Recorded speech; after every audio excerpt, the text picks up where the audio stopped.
नमस्कार, आदाब, सत श्री अकाल दोस्तों। मैं आपका दोस्त गौतम के गर्स बहुत दिनों बाद आपके बीच आया हूँ एक कविता लेके। प्रेम का महीना चल रहा है तो उसी को लेके एक मेरी कविता है, जब हम मिले थे। तो आप सुनिए और साथ बने रहिए।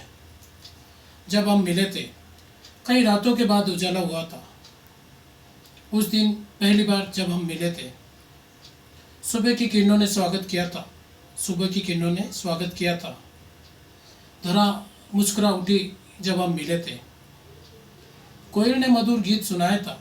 कोयल ने मधुर गीत सुनाया था। मयूर भी पंख फैला के नाचा जब हम मिले थे। हर रंग के फूल खिले बगिया में, हर रंग के फूल खिले बगिया में। भंवरे तितली सब आए जब हम मिले थे। हल्की ठंडी हवा भी चारों तरफ चली थी। हल्की ठंडी हवा भी चारों तरफ चली थी। सुबह की धूप ने संभाला जब हम मिले थे। अजान कीर्तन गुरुवाणी भी हुई थी। अजान कीर्तन गुरुवाणी भी हुई थी। सारे भेद मिट चुके थे जब हम मिले थे। कुछ पल के लिए बादल छाए थे, कुछ पल के लिए बादल छाए थे। भिगो दिया तन मन जब हम मिले थे। धरती हरी भरी हो चुकी थी। धरती हरी भरी हो चुकी थी। प्रकृति का रूप निराला जब हम मिले थे। तन मन एक हो चुका, आत्मा मिली थी। तन मन एक हो चुका, आत्मा मिली थी।